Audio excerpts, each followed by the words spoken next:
Welcome to Dynasty Life. I'm Theo Gremminger. Redraft ends, but Dynasty is life. And I'm super excited today to be joined by Ryan Heath. Ryan is someone who I've followed his work for a while. He's a great writer, really sharp guy over at Fantasy Points. So people who have watched my podcasts over the last, year or two, you've seen Scott Barrett, you've seen Brett Whitefield, and now I have another Fantasy Points content creator over here now with Ryan Heath. Ryan does something very unique. I believe, Ryan, I don't know your official title over there, but I'll say that your statistical information, like this time of year, we hear all sorts of words that become sort of in the common vernacular for podcasts, for YouTube content, for articles, targets per route run, target share, yards per route run, positive touchdown regression, slot share. Like we hear them all and it's sort of repetitive and people sort of understand them. But one thing we're going to dive into is you have a few statistics that I think are underutilized and really kind of mind-blowing when you get a chance to actually read Ryan's work and hear him discuss it. But Ryan, welcome to Dynasty Life. How are you doing? And what do you have going on over at Fantasy Points these days? I'm doing great. Thanks so much for having me. And yeah, right now at Fantasy Points, kind of as you mentioned, I'm working on a series of articles ongoing called Statistically Significant. And kind of the goal of all of those articles is, yeah, as you said, to take a look in depth at some of these metrics that you might hear people throw around and really examine how predictive they are and what, if they are not predictive, at least what they can tell us in terms of how we're going to build our fantasy rosters based on that. So I have a whole bunch of them. I've dived into a lot of stuff like missed tackles forced, first downs per route run, some that we're going to talk about today. But yeah, highly recommend you go check that out. You can find all my written work at fantasypoints.com. And talk about what you're doing on the podcast side, because I believe you're doing a number of the Dynasty podcasts now. I think some people have probably heard you podcast with Scott. You were on with Matt Harmon. That was a great podcast over on Matt's channel over at Yahoo. But talk about what you're doing now in terms of Dynasty content over at Fantasy Points. Yeah, so under the Fantasy Points umbrella, we have Dynasty Points, which it's been my favorite Dynasty podcast, Dynasty show for besides years. Dynasty Life, of course. Yeah, besides Dynasty Life, of course, yes. But yeah, I'm on there now every week with Thomas Tipple and Jacob Sanderson and Lucas Gilbert. Just really sharp and intelligent guys. Anytime I'm on there, I learn something new about Dynasty. I learn a new way to think about this game, and I just enjoy it so much. I think anybody that would check it out would enjoy it. So you can find that on the Fantasy Points YouTube channel. We are live every Tuesday night, as well as in the Fantasy Points podcast feeds. Yeah, those guys, Jacob Sanderson, people at Player Profiler definitely know Jacob, and also Thomas Tipple. And we're in a Dynasty League together that we did a startup before the NFL draft. So that's actually going pretty well. I it all landed quite well for me after that startup. All my guys sort of landed well in the NFL draft. So, we'll see how that one plays out this year. But Jacob and Thomas are in that league as well. But anybody who listens to Dynasty Life knows that there's a couple questions everybody gets asked. And let's start out with it. You are deep in the statistical weeds, so to speak. If you could know the final stats of any single veteran player in 2024, who would it be, Ryan? Yeah, I love this question because it makes you think differently than I'm used to thinking about fantasy football. It's almost like the inverse of what would you say if you could time travel back to tell yourself something. Fan fiction in a sense too. You're also like this, if this thing happens, this sliding door opens for this guy. It's a great way of thinking about fantasy. Yeah. So my guy that I came up with here is Kirk Cousins. And the reason why is the Falcons currently have a top 6 tight end, a top 12 wide receiver, and a top 3 running back in all formats. I would love to get some insight into how all of their seasons are going to go, as well as if Cousins is good this year, that's going to determine the dynasty value, especially of Michael Penix, in a very binary way. So if that Cousins stat line looks good, then yeah, fine, we'll fade Penix. But if Cousins has injury issues coming off of this Achilles, then it's very interesting to know that when you can currently get Michael Penix in the mid-second round of rookie drafts. Yeah, I think that's sort of the way to look at it, because he was a top 10 pick with elite weapons who plays indoors. We like the offensive coordinator on paper. We like the direction of this offense. And yet there's this massive impediment that maybe might just be a speed bump when it's all said and done if Cousins is not the same coming off of injury. So Penix is definitely one that's incredibly tilting for dynasty managers. We haven't really seen a top 10 pick go at this point in rookie drafts in a while. So definitely one to monitor. But how about rookies? We're talking about Penix, but which rookie, if you could know their final stats, who would that be, Ryan? Yeah, so with the rookies, I just wanted to go with highest impact since all of them have kind of a wide range of outcomes. So I would say Jonathan Brooks is who I would most want to know the stat line of. And the reason for that is I think Jonathan Brooks has a complete 3-down bell cow skill set, which is so rare in the NFL these days. But you can get him right now at the end of the first round of rookie drafts. I mean, even in redraft and best balls, he's incredibly affordable. If this whole like injury concern where he's coming off knee injury turns out to not be a big deal, and we get the Dave Canales special of a total bell cow on this Panthers offense, then Brooks shoots up dynasty ADP, right? So yeah. I really want to know what Brooks' stat line looks like this year. If I were to find out it were mediocre, then I would be cooling my jets a little. But yeah, I have a lot of Jonathan Brooks in all formats. I think Jonathan Brooks has top 15 running back potential this year, because I think he's going to be sort of a safety valve for Bryce Young and somebody they can lean on. But I think one thing about knowing Jonathan Brooks's, season stats would be if he scores at a higher number of touchdowns than anticipated, then that means the Carolina Panthers offense probably took a big step forward too, and are one of these offenses that sort of could potentially raise ADPs of several players. And that's sort of my next question to you is, we spend so much time this time of year focusing in on player selection, whether it's dynasty, whether it's redraft, whether it's best ball. But at the end of the day, if we can identify the offenses that are sort of mispriced and the offenses that could beat expectations, we can have multiple ADP wins coming off of the same team. Last year, for example, Tampa Bay, we saw Rachaad White, we saw Mike Evans, both hit huge. Both finish inside of the top 7 in their positions. Baker Mayfield finishes inside of QB1 land. And then at the top, the Detroit Lions, despite being steamed up in the draft process, Jahmyr Gibbs beats ADP. David Montgomery beats ADP. Laporta, Amon-Ra St. Brown, Jared Goff. And it happens every single year where some of these offenses break through. So when you look across the NFL with regard to ADP, who's an offense that could sort of rise tides? Yeah, so before the NFL draft, I wrote in my 2023 key takeaways that anytime we get a highly drafted QB prospect with a completely new offensive coordinator, I'm going to be very interested in that team, because as we saw with the Houston Texans last year, this was the mistake we all made as an industry. We just kind of looked at CJ Stroud and Bobby Slovic and said, it's like the Texans stink. We're going to let all their ADPs be really, really low. And almost every single player on that offense was a value outside of John Mechie, I suppose, right? And it's the same exact thing with the New England Patriots this year. And this isn't so much me saying I'm super confident in the talent of Drake May and in the offense of Alex Van Pelt. But look, a top 3 quarterback, an offensive coordinator from a pretty sharp coaching tree, I am interested in taking really cheap shots on the peripheral weapons of that offense, because you can get Tamario Douglas, Jalen Polk, like all of these guys. Hunter Henry is completely free. Yeah, so I am taking all these shots on the Patriots offense this year. I think the Patriots is a really interesting one, because when we look at a lot of these ADP wins, it's come from these offenses sort of left for dead, and the offenses that are assumed to have terrible quarterback play. You think about the Geno Smith-led Seattle Seahawks, his first year at the helm in 2022.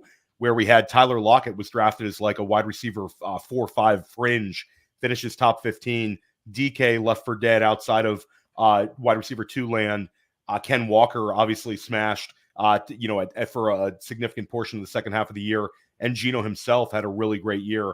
It's oftentimes those beat up ones. Same argument with Baker. So yeah, if New England, if Alex Van Pelt comes in there and Drake May's a little bit better than expected, not only will a wide receiver hit, but Ramondre Stevenson or Antonio Gibson, or potentially both, could also return value. Last year, we saw Mondre steamed up this time of the year in ADP. Now, Mondre's like a low-end RB2. He's the first Patriot off the board on Underdog as a low-end RB2. So really good stuff. Patriots, super interesting one. We're going to take a quick break, and when we come back, Ryan is going to talk about some dynasty breakthroughs. But before we do that, Ryan is going to identify a few underrated statistics that are that should be a big part of our process, and that are going to really help us a lot, I think, in winning in fantasy football this season. Hey, why do we partner with the FFPC? Because they have the widest variety of fantasy football formats, and it's the easiest place to find all types of fantasy football contests in the world. What if you want to play for high stakes? Well, they have a $6 million prize pool with their Fantasy Players Championship. They also have way too early best ball leagues that start in February, and dynasty leagues. They have the closest thing to a liquid market for orphans that there is in all of Dynasty. And the FFPC has sponsored us for half a decade because we are actually delivering information that can help fantasy gamers, and they're generating so much interest and bringing in so many new users, casual users even. The FFPC creates a unique experience where you can both compete against the best and make money. Use promo code UNDERWORLD to get $25 off your first team. $25 off your first team at the FFPC with promo code UNDERWORLD. Go get it! Welcome back to Dynasty Life. Theo Gremminger with Ryan Heath of Fantasy Points. Ryan, so, we talked a little bit about this at the beginning of the show, but your statistical-based articles are excellent. And the one that sort of stood out to me the most, and the one that I think really has a lot of impact on Dynasty, is the first downs per route run. And this is something where, like, targets per route run has become something that everyone talks about. But first down per route run, I really don't hear anybody really talking about this sort of continually, even this time in the offseason. Why don't you talk a little bit about this statistic and how you came to really dive into it? Yeah, so first downs per route run is exactly what it sounds like. It's just total first downs divided by the receiver's total routes. You should think of it in kind of a similar way that you might think of a targets per route run or a yards per route run, where this is an efficiency stat that is hopefully telling us something about the skill of the wide receiver inherently, right? So, and I mean, most importantly, against targets per route run or yards per route run, first downs per route run is more predictive of fantasy points per game in the following season than either of those other two stats. I tweet about this a lot. I will post like these big back up and say that one more time, because this is very important. Listen to this, everybody. Yes, I'll say it right into the microphone. First downs per route run is more predictive of fantasy points per game in the following season than either yards per route run or targets per route run. It's like mind-blowing and awesome at the same time that I haven't been really diving into this in previous seasons. So yeah, keep going with this one, Ryan. Yeah. So as I was kind of saying, like I will just post the Pearson correlations for all of these stats on my Twitter page all the time. You can follow me at RyanJ_Heath if you're interested in that type of thing. But really, with first downs per route run, a lot of the time, guys that do well in something like yards per route run will also be the guys who do well in first downs per route run, right? It kind of makes sense. It's a similarly built stat, but we can compare players who are very different in these two stats, and that can give us some information where we can decide, okay, why is somebody like a George Pickens showing so much better in yards per route run last year than he was in first downs per route run? And very often the reason is because they just kind of got lucky, or they won on their routes in more of a fluky or inconsistent way. So I kind of dubbed these players in my article the quote unquote the big play merchants. And that's because, yeah, if you are making a lot of big plays, great, you're generating a lot of yards, you look efficient by something like yards per out run. But if you're only doing it some of the time, if it's a few big plays that are feeding your stats, then we're going to see that you're not as consistent in something like first downs per out run. So I like this stat because it gives us sort of a window into the play style while also being very predictive. Yeah, it's super interesting. And I love how you break these players down, sort of a, I love the big play merchants. And it's sort of a great way to kind of like filter in some of the guys who this applies to. And then sort of how about like a lower A dot, slot type player? How would they impact this sort of stat? So it kind of depends if they're very much like a yards after catch type of guy. So Deebo Samuel, for example, will consistently show up as more of a big play merchant because he is making big plays even with a low A dot. It's just all after the catch. But yeah, like your typical like lower A dot slot guy who is maybe not ripping off the huge plays as much, but he's moving the chains. I kind of called them the possession merchants. These are the guys that are much better in first downs per out run than they are in yards per out run. And what it can tell us is basically that their efficiency is more sustainable than the guys who are the big play merchants. And in fact, something like 85% of big play merchants will not be as efficient the following season. And with guys whose consistency, the first downs are up there, it is like 50-50, which is what we would expect for whether they'd be more or less efficient. 85% of the big play merchants regress in terms of fantasy production the following year. Am I understand that correctly? In terms of efficiency. So maybe not necessarily fantasy production, but if there's a player who needs to become more efficient for him to pay off his costs. So a good example, I think, is Jordan Addison this year, who ran the 9th most routes of any wide receiver last year, but the fantasy results were fairly mediocre. Even the yards per route run were pretty mediocre, but the first downs per route run especially were very poor for Jordan Addison. So that tells you it's unlikely he can be more efficient next year. That tells you it's very unlikely he can pay off his ADP, because I don't see where the additional volume certainly is coming from on the Vikings compared to last year. So he would have to make it up in efficiency, and that appears unlikely based on this big play merchant bucket we're able to put him in. I would say that the X factor for Jordan Addison production this year, and I've heard sort of him as not in as an intelligent way as you're expressing it, but sort of him being a regression candidate by several people that I think are sharp.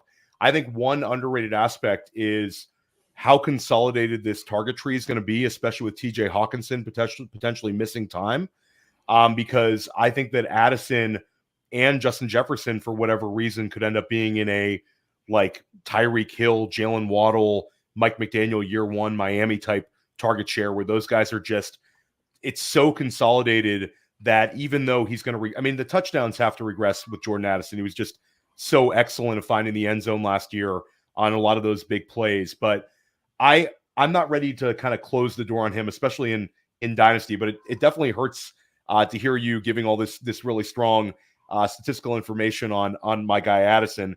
But another guy that you talked about, let's stick with George Pickens, because this is one where, like, you cited him, and I think that this is one where the people get really, really excited one way or another about George Pickens. And I think 2 years ago, there was a lot of people victory lapping with the can't separate. And there was a lot of people saying in the offseason, like, this is no good. And then last year, he returned value. Where we drafted him and where he finished, it was a little bit inconsistent in terms of the week-to-week production, but it was a win. So it was sort of a victory lap for the George Pickens people. Year 3 is different. Year 3, you have Deontay Johnson gone. The offensive coordinator doesn't get anybody excited about in terms of like wide receiver usage, but he's sort of the unquestioned wide receiver one.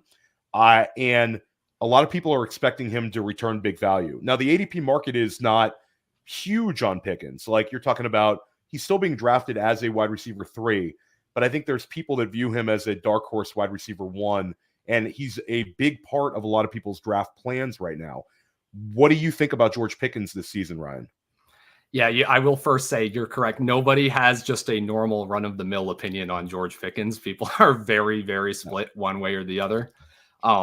I lean more towards the negative side, and here's kind of why. So last year, a lot of the way that Pickens was succeeding was actually after the catch, which we have never seen him do either in his rookie season when he was like bottom 5 in yards after the catch per reception in the league, or during college. He was also not a yak guy at all in college. He, I think, very rightfully sort of had the reputation as like he'll make the great contested catch, but he's usually going to fall down after that. So knowing that, and knowing that Pickens' first downs per route run is a lot lower than his yards per route run, not likely to maintain his efficiency. Yes, where he would need to win is by capturing a larger target share. So with Diontae Johnson gone, that's absolutely possible. But just kind of for comparison's sake, under this same Arthur Smith offense, Drake London as a rookie came in and commanded a 28% target share, which was unbelievable. He scored 10.7 fantasy points per game in his rookie year, Drake London did. So when I look at that and understand that this offense could be incredibly low volume, and then I also remember that Pickens has never maintained above a 21% target share in any season. Yes, I would expect him to beat that this year. And certainly he has some better splits like with and without Diontae Johnson. But when I just stack all of these probabilities up, I just feel like a lot of things have to hit for George Pickens to really hit any sort of upside this year. So I am backing off of him. So, yeah, Pickens, you're off of him. But I would say, again, with the ADP, it's sort of especially in redraft, Dynasty's a little bit different right now. But for redraft, even if we get the really gross Arthur Smith 120 target max season, he could still, I think, beat his ADP. But I think based on your data, you're saying that it would be hard for him to smash his ADP. You don't really see an output where he's a wide receiver 1. Yeah, and that's I should say that's how I almost always am thinking about players. It's Scott Barrett-esque in your evaluation process. Yeah, Scott Barrett has like rotted my brain on this stuff where that is like the only way I can evaluate players. For redraft, I think that's absolutely correct. For best ball, you should probably be looking at least for like the small or the moderate wins a little bit more. But yeah, I am not that interested in a player like George Pickens if I can't envision any scenario where he's returning like top 12 wide receiver value. So another wide receiver that gained exceptional dynasty value last year was Jayden Reed, the war daddy. At this time last year, Christian Watson was worth exponentially more in Dynasty. Now in Dynasty Startups, you're seeing Jayden Reed going ahead of Watson. Your thoughts on how this data applies to a player like Jayden Reed?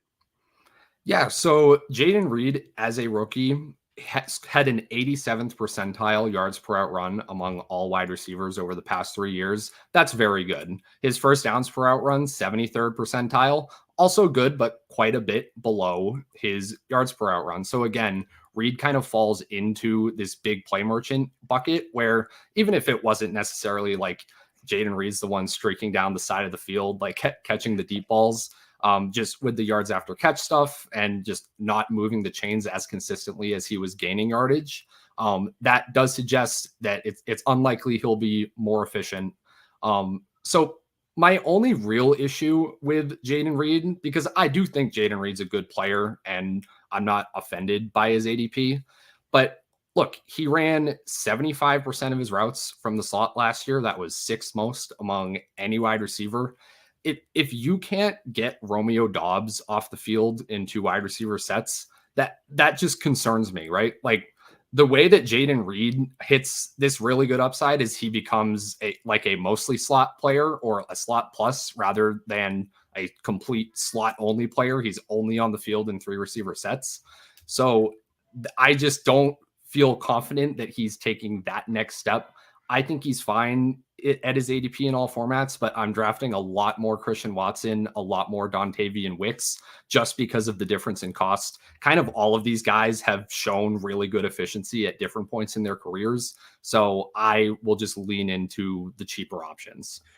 So let's talk about Dontavion Wicks, because I think that this statistic is a positive for a player like him who flashed in a limited sample size, but sort of everybody loves him right now. Statistical people like him, and then value hunters like him because of the unsettled nature of this like ambiguous wide receiver room. Yeah, absolutely. So if I'm not this person, to be clear, but if you're a person who believes there is a 0% chance that Christian Watson can stay healthy, you should be drafting all the Dontavion Wicks that you possibly can, because Wicks would go over a 50-60% route share in all the games that Watson was missing, and he would be awesome whenever he got on the field. Only Puka Nacua averaged more first downs per route run while lined up out wide than Dontavion Wicks did last year. I just am a big fan of it. I don't know that he'll get on the field this year, but at the incredibly low cost right now in Dynasty and in best ball, I am willing to take the shot on this offense, especially because there isn't like a clear number one alpha receiver here. I think really any of these guys or none of them could emerge. So yeah, want to take shots on the Packers offense, and Wicks is a great piece that's shown efficiency before, who is very cheap right now. Any other sort of under the radar players that we should keep an eye on from this statistic, or are you ready to move on to our next fun one? Yeah, I think we can move on. I think we've covered this pretty well. Yeah. Yeah, this was awesome though. And this was definitely the one that I wanted to cover at length because it was so impactful and very, very cool stuff. But let's talk a little bit about missed tackles forced per touch, because there's a couple players I want to dive into. So maybe talk about the statistic, and then we'll talk about a couple of guys that kind of check off some boxes here. Yeah, so missed tackles forced per touch, I think, is a very misused stat in fantasy circles. So I know this because I can post a chart of every running back's missed tackles forced over the last year or whatever, and it will always get a ton of engagement, like way more than it probably should. And it will be filled with people quote tweeting saying, just picking out the guy that's like in the top right of the chart and saying, oh, he's like the best running back and should get all the volume this year and is a great pick in fantasy. So that's not always the case. In fact, just whenever we talk about efficiency stats with running backs, those are not actually very predictive of fantasy points in the following season, which is what I care about first and foremost. But what it is good for is the efficiency stats like missed tackles forced can tell us what a running back would do if they got additional volume. So just because somebody like a Jaylen Warren has been a monster in missed tackles forced his entire career, that doesn't mean, oh, he will absolutely get all of the volume against Najee Harris and will take over this backfield. But it tells us that if that were to happen, it's likely he would be very efficient and he would be a top option in fantasy football, as opposed to being kind of an empty calorie back that is not breaking off big plays or making a big impact for us in fantasy. Yeah, I love kind of how you explained it about Jaylen Warren, where we're still sort of, with any running back, really, we're reliant upon the coaching staff to give this player an opportunity and touches.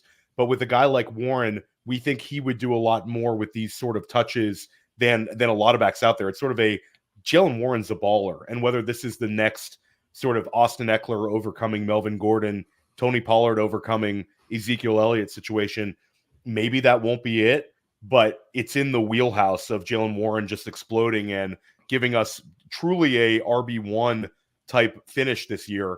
We talked a little bit about Arthur Smith, where he can be detrimental to the pass catchers, but we have to like Arthur Smith in terms of what he's done for running backs in the past, getting RB1 production out of Cordero Patterson, 1,000-yard season out of Tyler Algier, and then obviously when he has really, really alpha backs like Derrick Henry, he knows to just give him the ball every time. So Jaylen Warren, that's definitely an interesting one.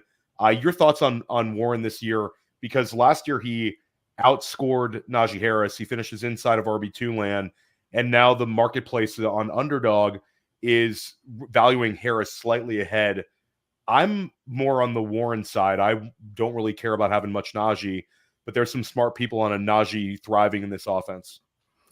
Yeah, I would lean Warren as well. And part of the reason for that is that just historically, and really especially last year with how they utilize these guys, is that Warren was more of the pass catcher.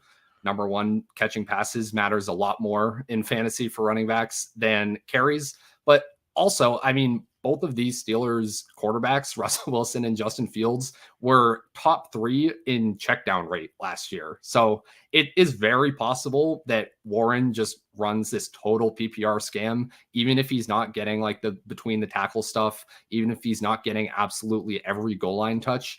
I think just based off of receiving volume, he could be very, very usable in fantasy and maybe even more than usable. I don't think Jaylen Warren as a top 12 running back is that hard to envision. It really just requires him winning out against Najee on the goal line if we're assuming the pass catching is going to be there.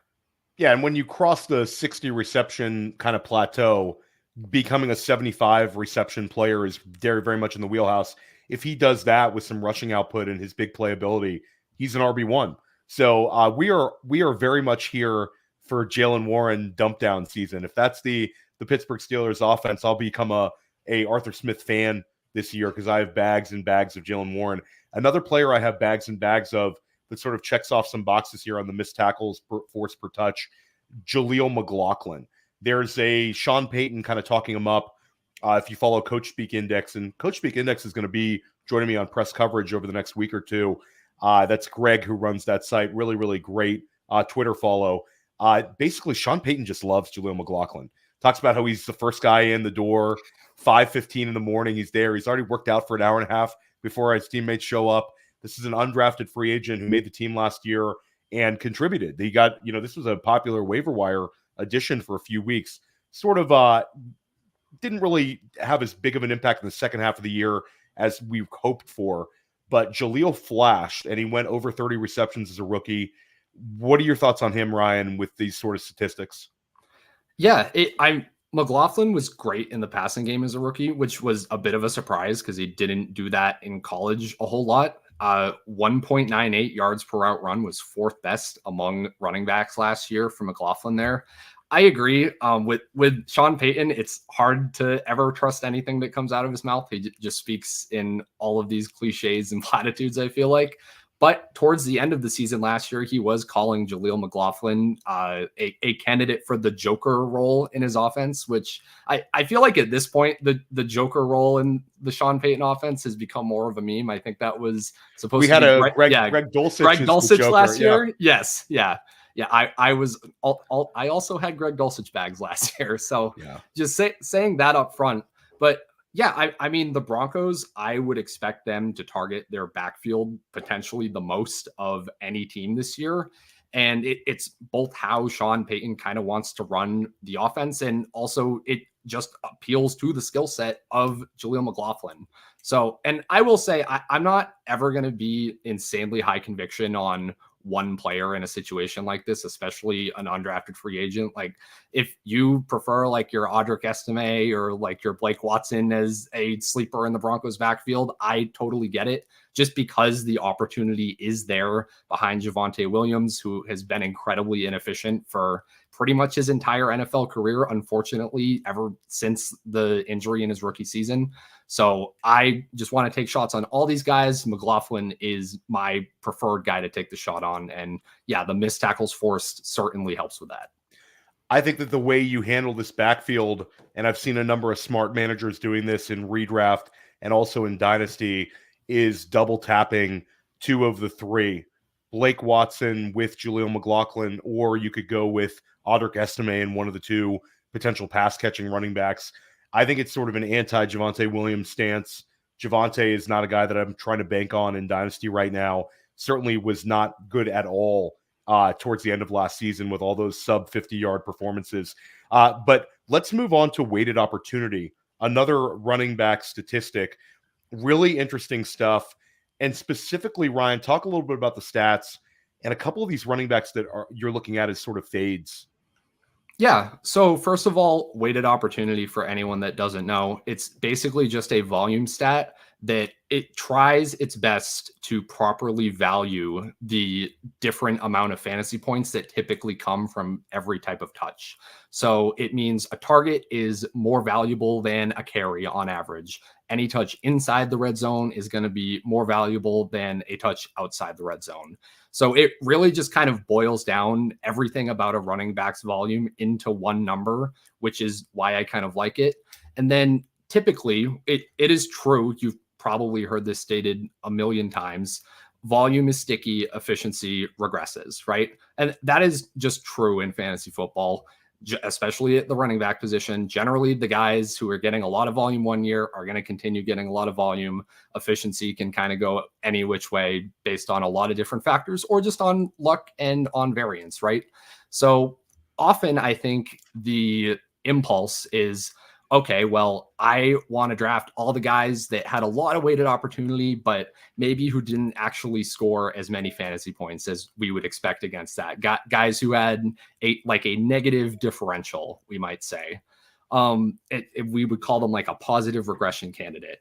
And in this article, I kind of attack the idea of the positive regression candidate at running back, because when a running back is very, very inefficient, and I'm talking, I think my threshold here was -2 or worse differential from their actual points per game to their weighted opportunity.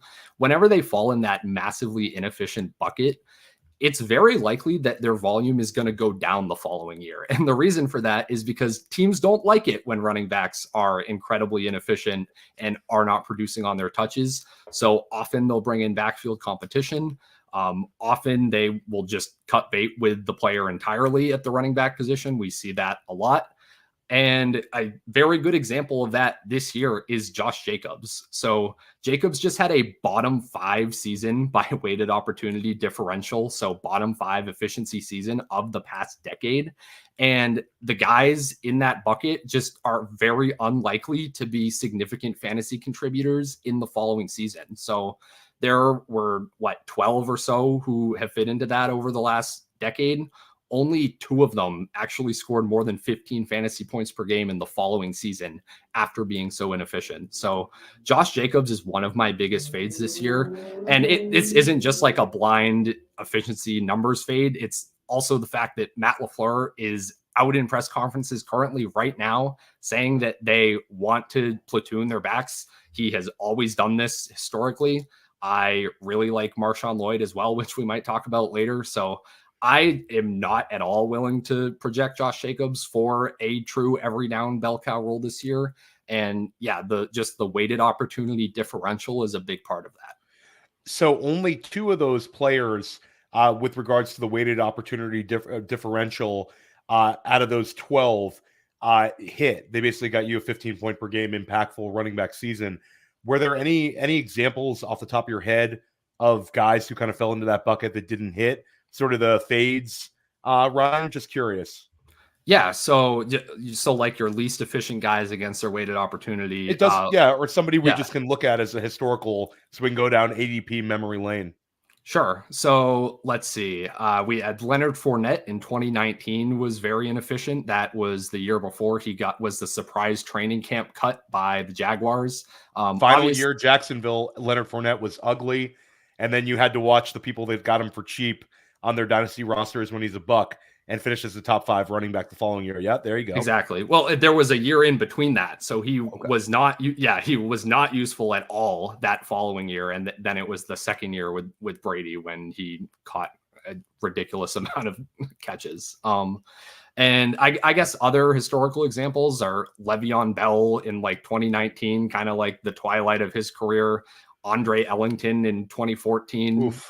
David Johnson came in and took that over. There was first round Andre Ellington at a time back then, and there was we're referencing Le'Veon Bell New York Jets time? Yes. Oh yes. My gosh, Brian, these are like some of the ugliest ADP results ever. So there you go. Those kind of speak volumes. That's enough right there. But that segues us a little bit. Let's talk a little bit more about a couple of these other fades. Josh Jacobs stands out, but also you list a couple of older backs. And this is a little bit more impactful for your redraft managers, but you have a lot of dynasty managers, including myself, who have sort of have wide receiver heavy, maybe a premium tight end option. And we look at the running back position as sort of a mercenary position anyway. And I'm trying to get short-term utility out of a player. And I'm fine diving into one of these veterans for a year and just riding them out and using that running back. But you have a couple guys here that I think people are kind of talking themselves into in terms of dynasty, and certainly in the best ball streets right now in terms of their ADPs. But they're kind of classic dead zone backs that are older at this point. And these are guys you have a buyer beware tag on. Let's start out with Tony Pollard. Yeah, so Pollard is the big one. Obviously, with him, kind of the unique concern is he was incredibly efficient throughout his entire career. And then as soon as he got really a full-time workload, he had a bottom 5 efficiency season of the past decade. So, and then obviously the Cowboys cut bait on him. Just historically, running backs that change teams in free agency are not normal. Will usually see a decrease in their fantasy points the following season. I wrote a whole article about that, of how free agency kind of impacts the age curve at the running back position. And spoiler alert, it sort of accelerates it, right? So when you get Tony Pollard going to a new team, coming off of an incredibly inefficient season, especially when there is a year 2 running back who definitely flashed as a rookie there that he's competing with.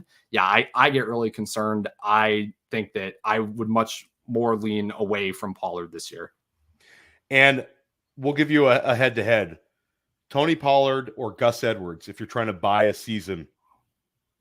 Oh man. Yeah. I'll go super ugly here. It is super ugly. I think I would go to Gus Edwards, honestly. And the reason for that is we saw Gus Edwards succeed in kind of an unbelievable way in terms of touchdown efficiency. He was very much on the opposite end of the Tony Pollard spectrum last year, where it's not that many touches, but man, the Ravens just kept running it like crazy in the red zone, and Gus Edwards kept scoring. And I think the Chargers want to be much more run heavy this year. If we go in kind of with the assumption that Dobbins likely cannot be like a professional running back anymore after that catastrophic injury, it's really only Gus Edwards that's left. I hate drafting the guy that's left. The who else can it be in this backfield? I understand Kamani Vidal definitely has his backers as well, but yeah, if you're forcing me and saying, yeah, you have to go for the hashtag guaranteed volume in one of these situations, I am actually going to take it with Gus Edwards. Gus Edwards could be this year. It's Gus Edwards. Think about it. Yes, he absolutely could. Yeah. And then, Austin Eckler's he's pretty dead in Dynasty Startups, but you do have the people still believing in Austin Eckler giving you a season. You don't see that. And I'm sort of in this boat where, regardless of statistics, when a guy regresses that much at his age, especially late in the season, I tend to believe they're cooked. Yeah, and I agree with all of that. Yeah, look, it's yes, again, everything applies to him in terms of the team saw him being incredibly inefficient. They cut bait. He had to go to a new team. But look, the Commanders absolutely love Brian Robinson in the red zone. They have a mobile quarterback now, which doesn't help with red zone touches necessarily either. Mobile quarterbacks will very often throw less to their running backs, just kind of statistically on average. So yeah, Austin Eckler is not at all where I would be looking for cheap running back production in Dynasty. And Aaron Jones is absolutely a fade for you.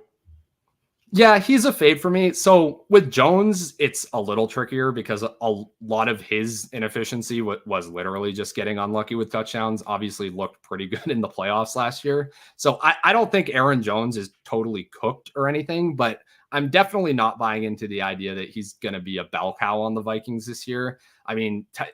Going back to the combine, Kevin O'Connell was saying like right into the camera in all the press conferences, yeah, Ty Chandler is our bell cow. We absolutely love everything about Ty Chandler. And it kind of wasn't a lie, right? The Vikings didn't add anybody in the draft. They just added Jones as like a surprise.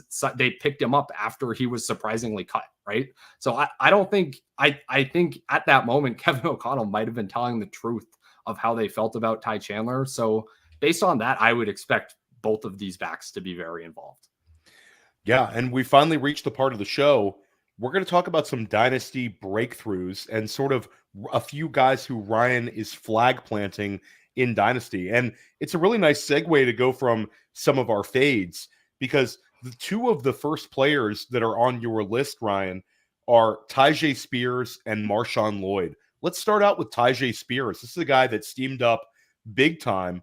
When the early best ball drafts, this guy was going off the board as like running back 17, and there were people trading future rookie first-round picks for him in Dynasty, thinking that this is going to be this year's James Cook, this year's Rachaad White, second year back who catches a ton of passes and is also efficient on the ground and explosive. What are your thoughts on Tyjae Spears now that we have a discount with Tony Pollard in town? Exactly. Yeah. Why is a dusty Tony Pollard being the guy to talk us out of that? No, I completely agree. Look, Tyjae Spears led all running backs in target share on 3rd and 4th downs last year. That speaks to just his involvement on the field whenever Henry was coming off of it. That was kind of how the Titans ran their backfield, obviously. But if Spears does manage to get more into the game on 1st and 2nd downs, competing with Tony Pollard, we already know that he is an insanely good commander of targets at the running back position. So if all that takes is for him to win a little bit of additional playing time to be a usable running back every single week, even if he's sharing some of the workload with Pollard, I'm very interested in that. And also last year, I did a very big and very long article all about age curves, and specifically at the running back position. One of the most common times for a running back to break out was in year 2. So I am always wanting to bet on young running backs, especially if they have shown pass catching chops, because that is the path to upside in today's running back fantasy landscape. So yeah, that's why I'm kind of all over Tyjae Spears. Yeah, we had about a 10-year period where the average age of the RB1 overall was a back who's somewhere in their 2nd or 3rd year, right in about in the middle of there. And lately, the Christian McCaffrey and Austin Eckler sort of ruining this argument of youth at the running back position at the very top. But we're kind of back there this year. Bijan could very much be the RB1 overall this year in year 2, Breece Hall year 3. So we're right back there. I love Tyjae Spears, and I certainly have some of him in Dynasty. And I'm sort of with you on the let's take Tyjae Spears at a discount. It's a fade Tony Pollard stance, and also a Tyjae Spears is just good at football. The guy catches the ball. Use your eyes when watching him. He just looks good. Looked great at Tulane and looked, really good last year in Tennessee or when he had the ball in his hands. And another player that I have flag planted whenever possible, a guy who I have so many bags of in Dynasty right now. It was an easy selection pretty much in rookie drafts for me with Marshawn Lloyd. You touched on reasons to fade Josh Jacobs, but let's talk about reasons to love Marshawn Lloyd. Sure. So whenever we're projecting from college to pros with running backs, it's very difficult. Scott Barrett does a lot of the heavy lifting on this over at Fantasy Points, so I do lean on his analysis a lot here. But kind of very similarly to in the NFL, one stat that we can be pretty sure is very sticky from college to pros is missed tackles forced per touch, right? So among all Power 5 running back seasons of the past decade, Marshawn Lloyd's 2023 ranks 3rd best in missed tackles forced per touch of any Power 5 running back. That's only behind Javonte Williams in 2020 and actually Trey Benson, another running back from this class in 2022.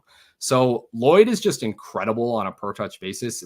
Again, if we're going with like the hashtag watch the tape, I watch the tape on Marshawn Lloyd and I get all of the fun and fuzzy feelings that I used to get from watching DeAndre Swift, right? So I understand this is a little bit more of a volatile prospect, but just listening to the words coming out of Matt LaFleur's mouth, I think it's pretty reasonable to think Lloyd will get an opportunity early on. And it's going to be very, very clear and apparent to anybody just watching the games that Lloyd is going to look a lot more explosive than Josh Jacobs. This is going to be like our Tony Pollard in the next couple of seasons. If Lloyd doesn't immediately just break out and take all of the volume away from Jacobs, then this is going to be fans like calling for Marshawn Lloyd to get the workload and to get dusty old Josh Jacobs out of here. I feel like I see the future on this one, honestly. So that's why I'm really into Lloyd. Am I totally sure that he's going to smash his ADP and be seen as an every down bell cow going into next offseason? Not necessarily, but I just really want to make a bet here on who I think is a talented player with a clear path to touches early on in his career and kind of let the rest work itself out. I love it. And I think that you hit on a number of things there. It's Matt LaFleur always uses two backs. You just don't notice it because A.J. Dillon's been so inefficient with a lot of those touches. I mean, he's just a guy who falls down or gets us 6-7 PPR points and we can't use him. With a player like Lloyd, that might be something where even if it's a 10 touches, 11 touches, that's a handcuff plus. But I think another thing you kind of touched on is, the fantasy community, this is going to be the next one that we're kind of pounding the table for. The difference between Marshawn Lloyd and a guy like an Eckler, a guy like a Jaylen Warren, a guy like a Tony Pollard, where those are sort of like smaller backs, where the old school NFL coach looks at them and says they can't handle a high volume work just based on their size and sort of the history of the game. Marshawn Lloyd, like the guy looks like Hercules out there. He's 225 pounds. He's completely rocked up. And this is a guy with an exceptional speed score, checks off all the boxes athletically at the NFL Combine. So I don't think he's going to have that problem of like the disconnect guy where the fantasy community loves him, but the coaching staff's unwilling to put him in. And also I think it speaks kind of volumes that they signed Josh Jacobs and they still took him in the third round. There was a million backs that went in the fourth and fifth round this year. They could have waited and taken a Will Shipley and plugged him in behind Josh Jacobs, but I think they view Marshawn Lloyd as an impactful player for them. So I'm with you. People say I talk about the same guys every show though, Ryan. So I'm gonna cut myself off there. And I'll point out to the haters out there, Ryan put him on the show sheet, not me, but I'm always happy to talk Marshawn. But another player who I've talked about a little bit, and I had Davis Maddock on, and I know he's a big fan of this player as well in terms of his potential for this season. And a guy who actually had some positive buzz this week, and that's Kendre Miller, third-round pick in the 2023 NFL draft out of TCU, 20 years old last year, sort of had a hive here at Player Profiler and also on a number of other sites as a guy who could make a big impact behind older Kamara, older Jamal Williams, and it sort of didn't really happen. He flashed, I believe he had 2 RB2 weeks on the season, but certainly not what we expected for the people that were pro Kendre. But I think he has a path this year, and you agree. Yeah, I mean, he was just kind of dealing with injuries for a lot of last year. And I would, if I have to say that there's going to be like this year's Kyren Williams, I would pick Kendre Miller, right? A younger prospect that was injured for a lot of his rookie season. People kind of forget about him. Now he is behind an aging veteran whose efficiency has certainly declined a lot in recent years. Alvin Kamara was very visibly kind of breaking down towards the end of the year. I think we know Jamal Williams is dust. I don't think anyone's going to argue with that one necessarily.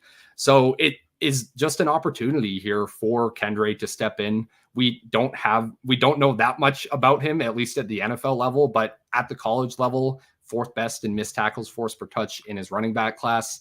Yeah, I just like taking a cheap bet on a year 2 running back. This is when we see guys very often break out at this position. So just makes a ton of sense for me to make bets on Kendre Miller in all formats. He's very gettable in Dynasty, very affordable to add some upside to your running back room in best ball right now. Yeah, I'm kind of all about him.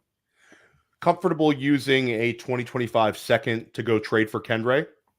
I am, yeah. And the reason for that is that this 2025 class is not looking very good, at least in super flex leagues. I don't think the second round pick. I'll say that, the quarterbacks kind of bring it down a little bit. But I think it's sort of like in the royal sense, like that's sort of the going rate. I think that people who have Kendre are unwilling to trade him for a third.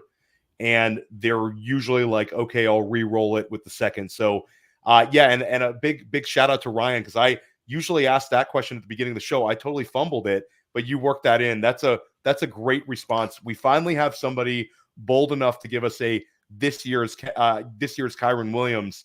And across press coverage in Dynasty Life, I haven't had one person want to cross that bridge because it's a tough one. But I love that. This year's Kyren Williams is Kendre Miller. You heard that from Ryan Heath. That's awesome. Let's keep this going though. So we talked a little bit about the two younger backs, three younger backs, but we got to talk about the one who will cost you the most, but I think the return on investment is still going to be exceptional. I'm not going to share my opinion on DeVon Achane because I talk about him every pod, but why don't you go ahead and kind of share the bull argument for Mr. Achane? Sure. So DeVon Achane, we obviously earlier in the show spent a lot of time talking about extreme inefficiency for running backs like Josh Jacobs. DeVon Achane is the complete and total opposite end of that spectrum, where he had a plus 6.2 differential between his fantasy points and his weighted opportunities per game. Just unbelievable stuff. That was the most efficient rookie running back season of the past decade, right? Just nothing really compares to DeVon Achane's rookie season, except for kind of Alvin Kamara's rookie season. So to take a trip down memory lane, after Alvin Kamara's rookie season, the kind of trendy, like stat nerd thing to say about Alvin Kamara was, well, he's going to negatively regress. He can't possibly continue to be this efficient. He didn't really get that much volume as a rookie. He's a little bit undersized. Why would we expect him to keep this up? And it turns out Alvin Kamara, after his rookie season, saw a huge increase in the amount of volume that he got because the Saints saw, wow, this guy is one of the absolutely most dynamic players in the league. We need to give this guy more touches. And that it's not just been with Alvin Kamara. That has been the case for pretty much every rookie running back that was this insanely efficient. So every single rookie running back who was drafted rounds 1 to 3 with better than a 2.5 point differential against their weighted opportunities per game, every single one of them saw a volume increase in the following season, and almost all of them averaged at least 17 fantasy points per game. The only one who wasn't like a huge win was Todd Gurley in year 2 because of Jeff Fisher, basically. But guys on that list, David Johnson, Jonathan Taylor, Alvin Kamara, Ezekiel Elliott back when he was efficient and when he was really good. Like aside from Gurley, the only one that didn't work out was J.K. Dobbins, who destroyed his knee before his second season. So yeah, he gets an injury pass for sure. Yes. There's somewhere in the multiverse, J.K. Dobbins is like on the cover of Madden this year and got rewarded with some massive contract in Baltimore. But yeah, it's a tough player to fade. I think that there's multiple people out there sort of,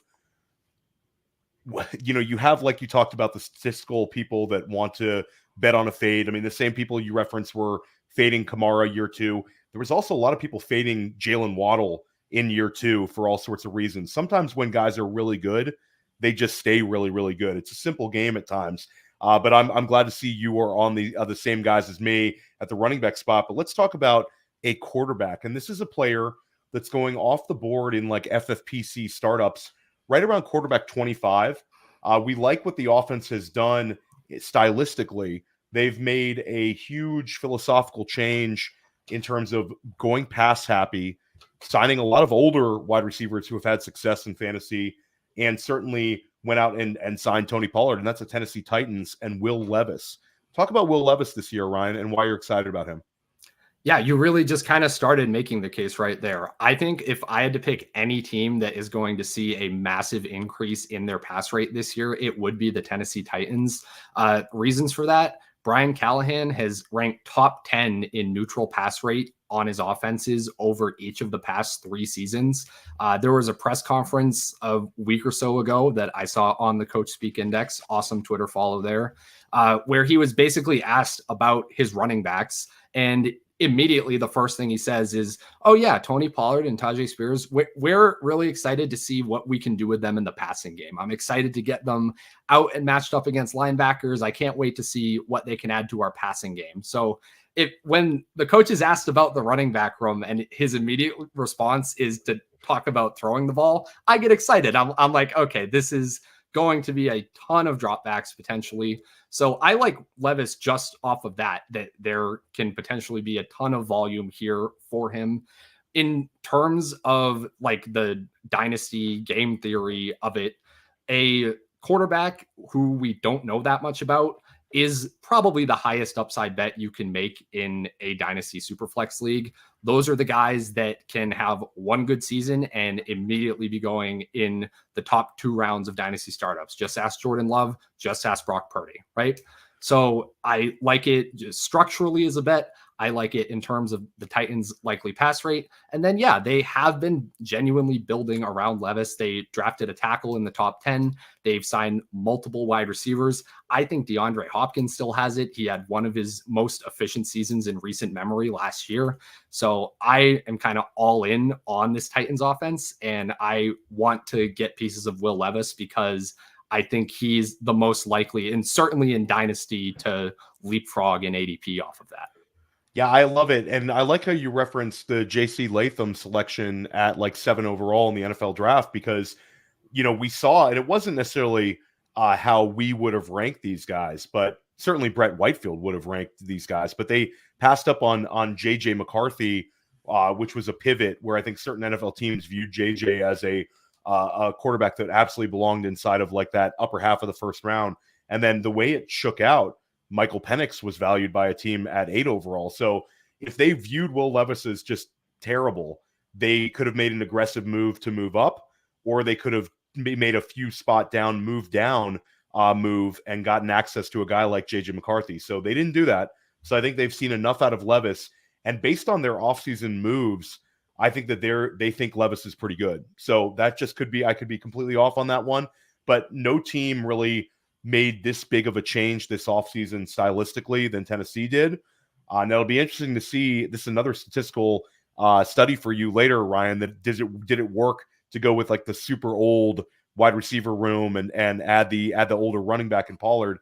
But they're trying for sure. So I love that one.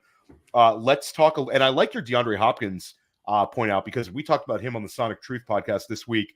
You get him in like the 15th round of Dynasty Startups. Talk about a mercenary who could steal you a season. You might be getting a guy who can start every single game for you on your Dynasty roster in the 15th round of FFPC Superflex startups right now. So great call on that. And let's talk about the final guy on your list. And it's an interesting name you put on a Dynasty list, but it's Amari Cooper.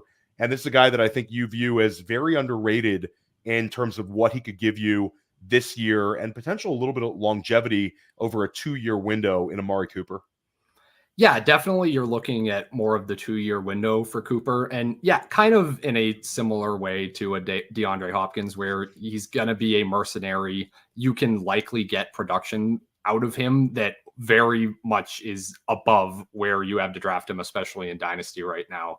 But the reason for that, and why Cooper, I think, is being slept on in Dynasty, really slept on in all formats, is because he had, in the middle of his season last year, 6 games with just completely unworkable quarterback play, like worse than UFL level quarterback play out of Dorian Thompson-Robinson, PJ Walker, and Jeff Driscoll last year. In those 6 games, Cooper's catchable target rate was just 63%. That would have ranked second worst among all wide receivers in the league. And he averaged less than 8 fantasy points per game in those games. But then outside of those games, when he had either Deshaun Watson or Joe Flacco, Amari Cooper averaged 20.1 fantasy points per game. He would have been the wide receiver 6 overall last year if that had held, even with just Deshaun Watson to kind of take out all the crazy amounts of dropbacks we were getting out of Joe Flacco. It was still 17.6 fantasy points per game out of Amari Cooper with Deshaun Watson starting. So I just view Cooper kind of among this top echelon in terms of real life skilled wide receivers in the league. I understand there's kind of like a stink around the Browns. Nobody really wants to bet on Deshaun Watson or anything like that right now. But I mean, Cooper gets the results when he's on the field.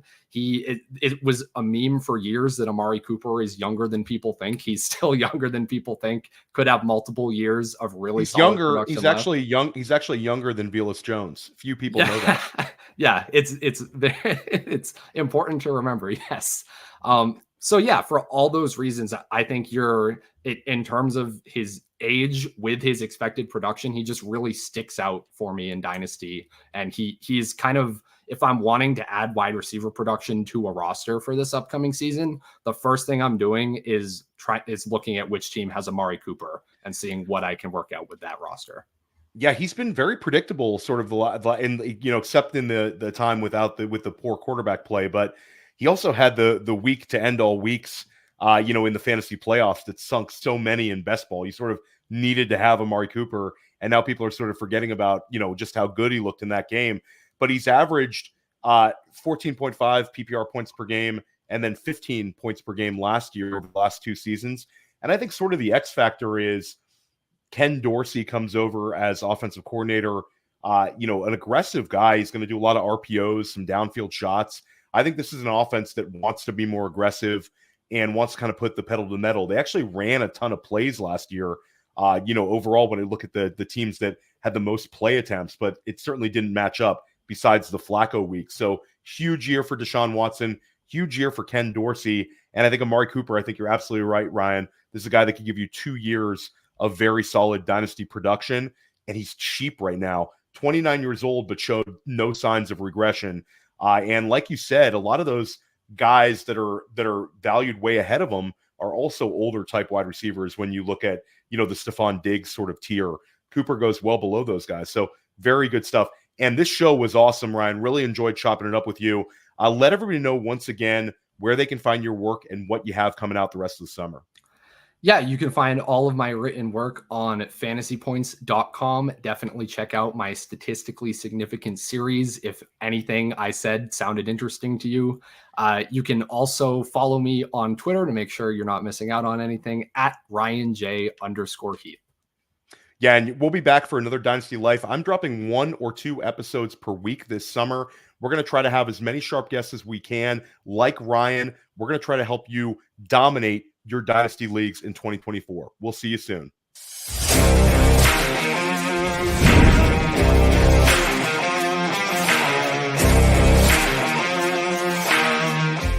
Hey, I want to thank you for being part of this broadcast. If you have any thoughts on it, leave a comment. If you enjoyed it, make sure you leave a like. And if you want to see more shows on the Player Profiler channel, subscribe to it. That's how we know you want more.